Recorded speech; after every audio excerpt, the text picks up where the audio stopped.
आज का हमारा टॉपिक है H&E स्टेनिंग। H&E स्टेनिंग क्या होती है और किस तरह से परफॉर्म करते हैं। तो देखिए, इसको जानने से पहले अपन को थोड़ा बेसिक जानना पड़ेगा। ये अपना 7th स्टेप है। अपन ने सबसे पहले क्या किया, एक टिश्यू ब्लॉक था जो कि हमने कहीं से भी काट के ले लिया। ये इस तरह की थिकनेस थी, उसमें ये था, और इसका हमने फ्रिक्सेशन किया, फिर हमने इसका डिहाइड्रेशन किया, फिर हमने क्लियरिंग की, फिर इम्प्रेगनेशन किया, फिर हमने क्या किया, इम्प्रेगनेशन के बाद हम करते हैं एम्बेडिंग एंड ब्लॉकिंग, और उसके बाद अपन ने किया सेक्शन कटिंग या माइक्रोटोमी कह सकते हैं उसको। माइक्रोटोमी के बाद अपन को अब ये इस सेक्शन में से एक पतला सा, बिल्कुल पतला सा इस तरह का एक अपन को सेक्शन मिल चुका है इस टिश्यू में से। अब हम इस सेक्शन को हमने स्लाइड पे डाला और अब हम इसको ओवन में भी डाल दिया। उसके बाद अब हम इसको किस तरह से स्टेन करें ताकि हमें माइक्रोस्कोप में सेल्स के बारे में सब कुछ अच्छे से पता चल पाए। तो हम वो स्टेनिंग ही अब H&E स्टेनिंग के मदद से करते हैं। तो देखिए, स्टेनिंग का मेन पर्पज़ क्या होता है, ये सेल है, ये साइटोप्लाज्म है, ये न्यूक्लियस है। तो हमें साइटोप्लाज्म और न्यूक्लियस अच्छे से दिख पाए और उनके अंदर हम देख पाए कि क्या क्या चीज़ें हैं। तो देखिए, अब देखिए, हम H&E स्टेनिंग पढ़ते हैं आज। तो H&E 2 वर्ड से बना हुआ है, 2 डाई से बना हुआ है। एक तो हेमेटॉक्सिलिन और एक है इयोसिन। तो देखिए, एक डाई ऐसी होगी जो कि साइटोप्लाज्म को मतलब है ना स्टेन करेगी, और दूसरी होगी जो न्यूक्लियस को स्टेन करेगी। तो देखिए, हेमेटॉक्सिलिन होती है, वो करती है न्यूक्लियस को स्टेन, ये न्यूक्लियर डाई है, और इयोसिन होगी वो जो साइटोप्लाज्म को करेगी। तो हेमेटॉक्सिलिन कैसा कलर देगी, फिर इयोसिन का अलग कलर होगा, और इससे हम डिफ्रेंशिएट कर पाएंगे कि सेल में क्या चीज़ें है।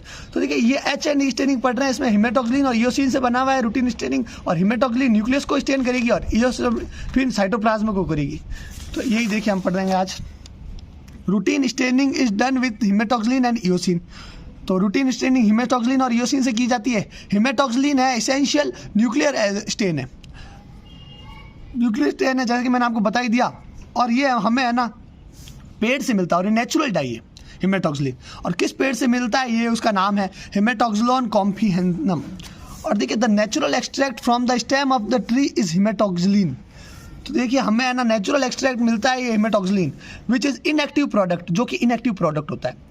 तो अब हमें हेमेटॉक्सिलिन मिला, ये इनएक्टिव प्रोडक्ट होगा। तो अब हम उसको एक्टिव, देखिए हेमेटॉक्सिलिन है, ये हमें लॉगवुड ऑफ मतलब है ना पेड़ से मिलता है, पेड़ की स्टेम से ये हेमेटॉक्सिलिन मिला। अब ये इनएक्टिव रहता है। तो अब हम इस इनएक्टिव को एक्टिव करते हैं और उसको बोलते हैं हेमेटीन एक्टिव, और इस प्रोसेस को बोलते हैं अपन राइपनिंग। तो यही है, इसमें समझा रखा कि the natural extract from the stem of this tree is haematoxylin which is inactive product. The product is oxidise to an active ingredient haematein. Haematein की मदद से ऑक्सीडाइज किया जाता है, और इस ऑक्सीडेशन को हम बोलते हैं ripening. The process is done naturally in sunlight और एयर। तो अब ये जो ऑक्सीडेशन किया जाता है, ये मतलब जो कि हेमेटॉक्सिलिन को हेमेटीन के मतलब है ना प्रेजेंस में किया जाता है, तो वो है ना हम सनलाइट और एयर के प्रेजेंस में करते हैं।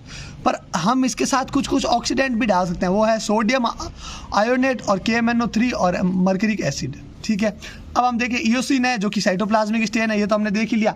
तो अब हम करेंगे स्टेनिंग। तो यहाँ पे ये इंपॉर्टेंट है, प्रोसीजर ऑफ स्टेनिंग। स्टेनिंग कैसे की जाती है, तो हमने देखा सबसे पहले हम क्या करेंगे, डीपैराफिनाइज करेंगे।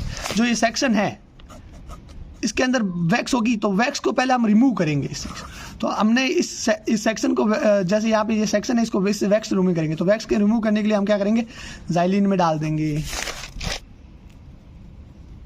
तो ज़ाइलिन में डाला अपन ने 10 से 15 मिनट, पहला स्टेप।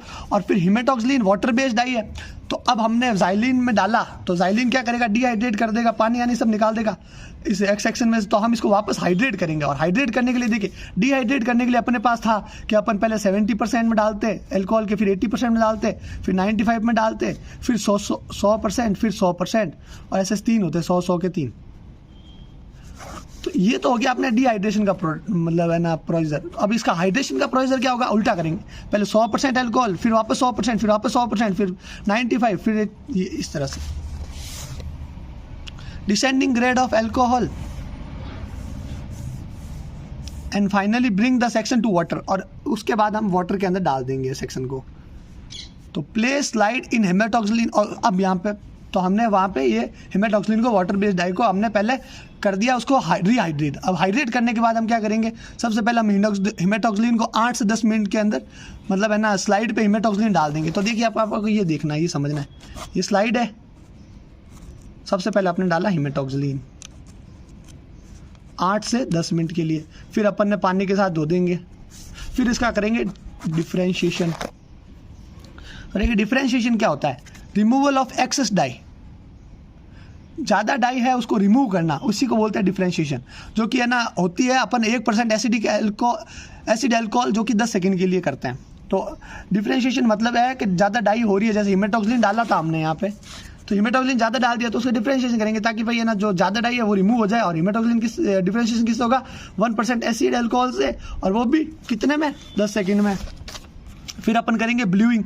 ब्लूइंग मतलब क्या होता है? ब्लू कलर प्रोवाइड कराना सेक्शन को, और ये होता है स्कॉच टैप वाटर को अंदर डालेंगे। और स्कॉच टैप वाटर किससे बनता है? 2 चीज़ों से बनता है, एक सोडियम बाइकार्बोनेट और मैग्नीशियम सल्फेट, और या फिर हम उसको डालते हैं लिथियम कार्बोनेट के अंदर 2 से 10 मिनट के लिए। तो सबसे पहले हमने क्या किया? सबसे पहले हमने डीपेराफिनाइज किया, फिर हमने उसको मतलब रीहाइड्रेट किया, फिर हमने उसको हिमेटॉक्सिलिन के अंदर डाला, और उसके बाद हमने क्या किया? हिमेटॉक्सिलिन का 8-10 मिनट डाला, फिर पानी डाला, फिर डिफ्रेंशिएशन किया, फिर वापस पानी डाला, फिर हमने ब्लूइंग किया, और ब्लूइंग स्कॉच टैप वाटर या फिर है ना लिथियम उसके साथ कर दिया।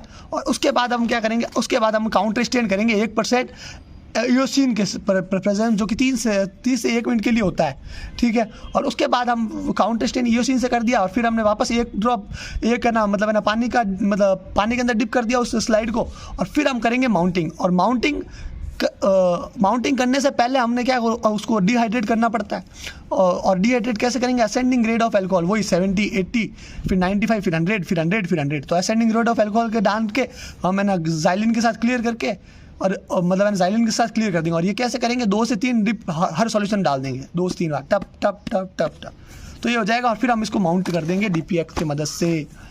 तो ये हो गया हमारा प्रोसीजर पूरा। और इसमें हमें क्या दिखेगा? न्यूक्लियस दिखेगा, वो ब्लू कलर का दिखेगा, और जो मतलब है ना साइटोप्लाज्म होगा या फिर मसल और कोलाजन होगा वो पिंक कलर के दिखेंगे, और RBC वगैरह सब पिंक कलर के दिखेंगे। और हिमेटॉक्सिलिन है वो बेसिक डाई है, और ईओसिन है एसिडिक डाई है, ठीक है। और रैपिड HNE स्टेनिंग की टाइमिंग है ये है ना रिड्यूस हो गई 1 मिनट से, और जो ईओसिन का टाइमिंग है वो हम 30 से 6 सेकंड के लिए रिड्यूस कर सकते हैं। तो देखिए मैं वापस 1 सेकंड में रिवाइज कर लेता हूँ, आपको यहाँ पे बता देता हूँ। सबसे पहले क्या किया हमने? डीपैराफिनाइज किया।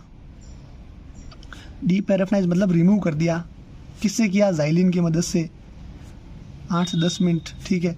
फिर हमने क्या किया? फिर हमने हाइड्रेट किया, रीहाइड्रेट अल्कोहल के डिसेंडिंग ग्रेड में डाल के। फिर हमने हिमेटॉक्सिलिन डाल दी स्लाइड पे 8 से 10 मिनट के लिए, फिर पानी, फिर हमने डिफ्रेंशिएशन कर दिया, फिर वापस पानी, फिर वापस ब्लूइंग कर दी हमने। और फिर हमने क्या किया? ब्लूइंग करने के बाद फिर हमने मतलब एक काउंटर स्टेन कर दिया 1% ईओसिन के से। और फिर हमने क्या किया? एक डिप पानी का डाल दिया, और हमें माउंटिंग करनी, पर माउंटिंग से पहले हम क्या करेंगे? हम उसको डिहाइड्रेट कर देंगे, और फिर ज़ाइलिन में डाल देंगे, और 2 से 3 डिप सब में करके फिर हमने माउंट कर दिया DPX में। तो यही पूरा है H&E स्टेनिंग।